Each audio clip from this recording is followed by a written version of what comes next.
विस्तार से अगर बताऊंगा तो बाकी राज्यों की भी बातें होंगी। पर ये एक आप देख सकते हैं कि कितना विकास होना था, कितना हमको आगे बढ़ना था और कितना हम लोग बढ़े। और अब बस्तर में नागर चलेगा, बस्तर बदलेगा, नागर चलेगा, बस्तर बढ़ेगा। आपका एक मैंने पढ़ा था कि डी फॉर डॉक्टर और डी फॉर दाऊद, तो ये दोनों विकास नहीं कर पाए हैं, तो ए फॉर अमित कितना विकास कर पाएंगे? देखिए, मुझे अपनी बातों पर भरोसा है कि इसीलिए मैंने कोई घोषणा नहीं करी, बहुत सोच समझ के। और अभी चुनाव के आखिरी दिन नहीं या एक हफ्ते पहले ही 55 दिनों से हम लोगों ने पूरे प्रदेश में लगभग 40 लाख घरों में जाकर अपना जो एफिडेविट है वो लोगों को दिया है। हमने हाई कोर्ट में जाकर 100 रुपये के स्टैम्प पेपर में एफिडेविट लिखा है कि जिस दिन छत्तीसगढ़ में नेता वाली नहीं, दिल्ली के नेता वाली नहीं, छत्तीसगढ़ के बेटा वाली सरकार बनेगी, हमारी सरकार ये 10 कदम लेगी और गरीबी खत्म करेगी। हमारी लड़ाई न तो कांग्रेस के खिलाफ न भाजपा के खिलाफ, योगी की लड़ाई केवल और केवल गरीबी के खिलाफ। पूरे छत्तीसगढ़ का या बस्तर का देखा जाए तो अभी तक ये बस्तर सबसे ज़्यादा पिछड़ा हुआ क्यों, और बस्तर जबकि छत्तीसगढ़ को राजस्व सबसे ज़्यादा देता है? क्योंकि कांग्रेस ने भी, भाजपा ने खूब वादे किए बस्तर वासियों को, खूब घोषणाएं की, लेकिन 20 साल का जो अनुभव रहा है बस्तर का, ऐसा कोई सगा नहीं जिसे कांग्रेस और भाजपा ने छला।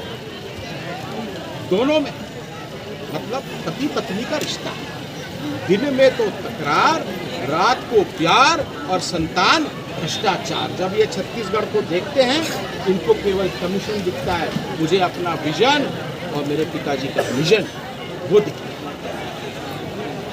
अभी नगरनार प्लांट को लेके जो यहाँ पे प्लांट लगा है, उस पर भाजपा बोल रही है उसका निजीकरण नहीं होगा, और कांग्रेस वहाँ पे निजीकरण हो रहा है ऐसा करके बोला। हर रोज एक दूसरे पे आरोप लगा रहे हैं। ये केवल ड्रामा चल रहा है। नगरनार ये खुद को इन्होंने बनाया नहीं, किसने बनाया बस्तर के हर व्यक्ति जानते हैं। स्वर्गीय अजीत जोगी जी खुद ग्राम सभाओं में उपस्थित रहे, तब जाके नगरनार इस्पात संयंत्र का काम शुरू हो पाया। ले दे के 15 साल नहीं 20 साल बाद वो काम खत्म हुआ, और जैसे ही खड़ा हो गया, इन लोगों ने क्या किया, नगरनार इस्पात संयंत्र के साथ योगी जी ने एक ब्रह्मास्त्र रखा कि जिस जमीन पर नगरनार इस्पात संयंत्र बनेगा, उस जमीन का मालिक छत्तीसगढ़ की जनता, छत्तीसगढ़ की सरकार है। 2 साल बिना ग्राम सभा बुलाए, बिना पेशा का कानून किए, पालन किए, बिना विधानसभा को भरोसे में लिए, बिना अपनी कैबिनेट को भरोसे में लिए, भूपेश बघेल ने वो जमीन मात्र 27 करोड़ रुपये में, जिसके ऊपर 30,000 करोड़ रुपये का प्लांट बना है, उस जमीन के आप मालिक हैं, आपने उस जमीन को एनएमडीसी को क्यों बेचा?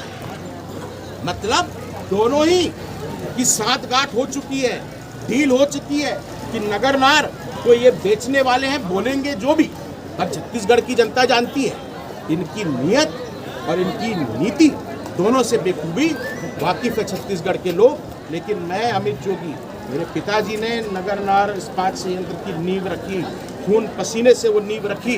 आज तक बस्तर में ये दोनों सरकारें एक नया उद्योग नहीं खोल पाए। बोले थे फूड प्रोसेसिंग प्लांट खोलेंगे, ये खोलेंगे, कुछ नहीं खोल पाए। एक जो प्लांट खोला है मेरे पिताजी ने खोला है। मैं ये आपको बोल रहा हूँ कि अगर वो प्लांट बिकेगा तो मेरी लाश के ऊपर से बिकेगा। आज कांग्रेस के प्रदेश अध्यक्ष के गृह ग्राम में आपने ये सभा की है, और आप यहाँ से क्या संदेश देना चाहते हैं कि आप चित्रकूट और छत्तीसगढ़ दोनों जीत रहे हैं? देखिए, हमारी बहुत छोटी पार्टी है, सीमित संसाधन है। हमारे पास 1 महीने पहले से हेलीकॉप्टर वगैरह नहीं आया। हम लोग अभी भी मतलब अगला चुनाव बांध रहे हैं। कल से मैं बस्तर में जैसे तैसे हम लोगों ने चंदा करके इकट्ठा किया है, हेलीकॉप्टर से प्रचार करूंगा। पर आज ये मेरी मतलब अगर आप बोलेंगे नामांकन करने के बाद, भारत के साथ तो मैं कई बार चित्रकूट आया हूँ, बेचा भी गया हूँ, तुकानार भी गया हूँ, हर जगह हम लोग गए हैं और वहाँ पे लोगों से मिले हैं। समय समय पे मैं यहाँ चित्रकूट में आता रहा हूँ।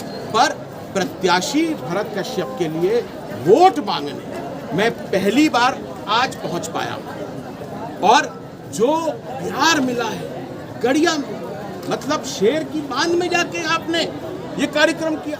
जो प्रदेश कांग्रेस कमेटी का सबसे बड़ा नेता है उसके घर में ये दिखा दिया कि हमारे पास भले ही सत्ता नहीं है, हमारे पास भले ही पैसा नहीं है, लेकिन हमारे साथ जनता का प्यार है, उनका आशीर्वाद, और ये अपार है।